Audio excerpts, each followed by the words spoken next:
Hi everybody, this is Katie. Welcome to the final island tour of Season 8, inspired by ancient Japanese gardens. The first thing I'm going to do is show you what the flyover looks like of my island as you come in, and then I'll walk you around through all the different villager houses.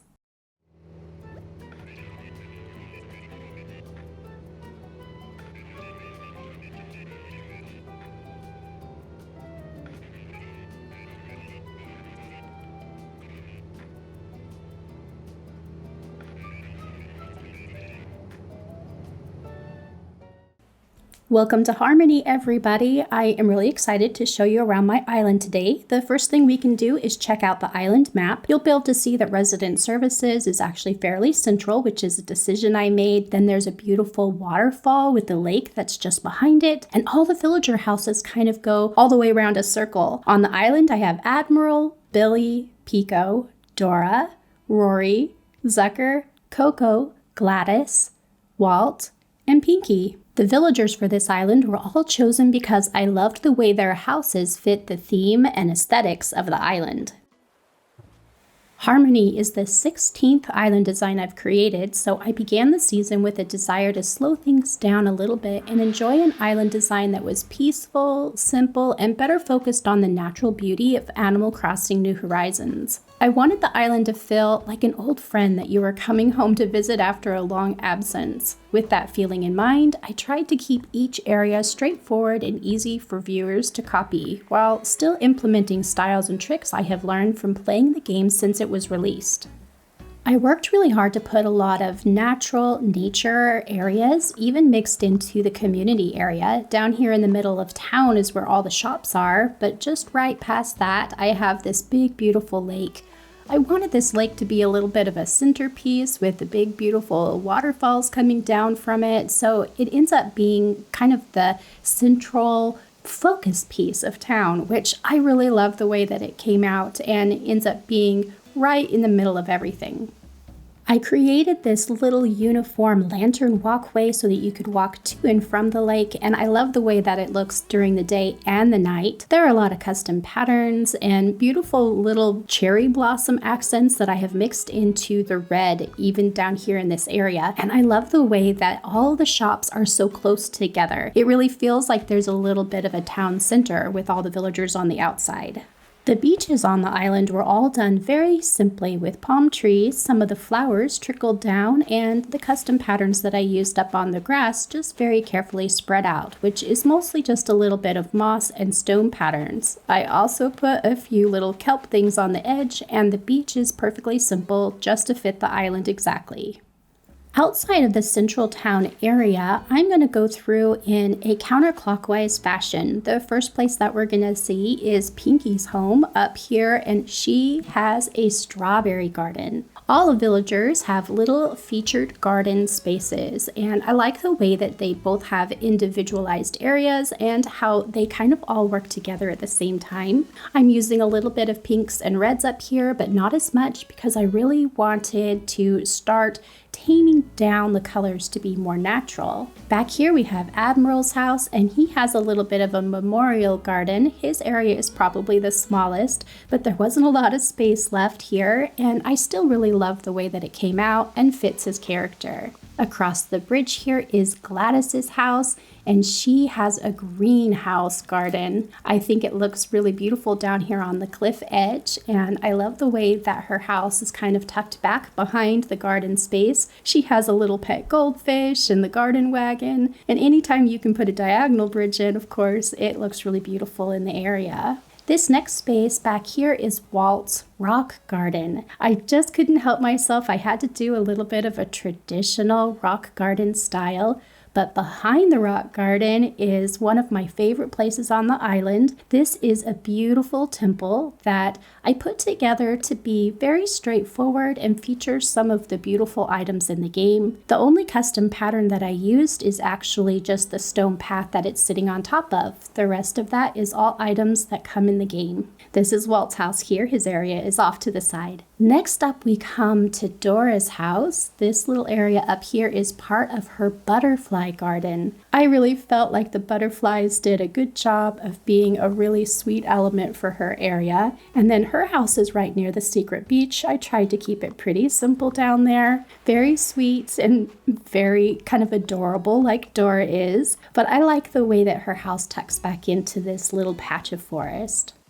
Up from Dora's house is Coco's herb garden, and this is definitely my favorite garden in the whole entire island. I really love the way that it came together. I love the way that the bamboo in the brown matches the brown in Coco's house perfectly. Somehow the two of them play off each other and give me this perfect natural element that I was going for on the island, and since this is all the way away from town, that was the goal. You can see behind Coco's house and behind Billy's house is a little bit of a rice paddy field. Most of it isn't meant so that you can actually go walk through it. It's blocked off to be more of a background to the areas of their island. We can come down into Billy's area and he has a pumpkin garden. The little pumpkin areas are spread out so that there's a lot of little bitty gardens, and I did that so it was more of a garden and less of a pumpkin patch. I really like the way that Billy uses this space a lot.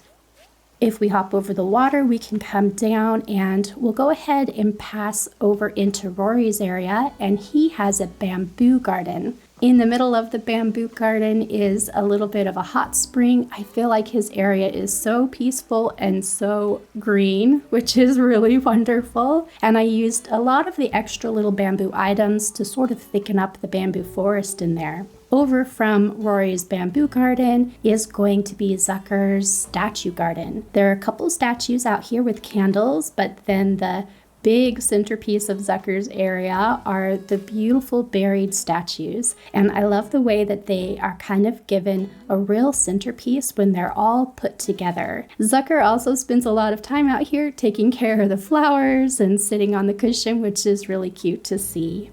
My original inspiration for this island came from ancient Japanese and Chinese cultures with a heavy cottagecore twist. As I moved through the spaces, my only real goal was to make sure that the areas were open and easy to navigate, but still full of nature and vintage colors. Harmony is simultaneously unique and ordinary. As we're walking through the very last area, this is Pico's Rose Garden, and it was actually the first garden that I put together, so it definitely has a lot more of that red tone to match the community area down in the middle. Here are a few of my favorite clips of villagers on Harmony Island.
I couldn't be more pleased at how my vision came together on Harmony Island. I hope you found something useful here and that you continue creating in this game. Until next time, have the best Animal Crossing day.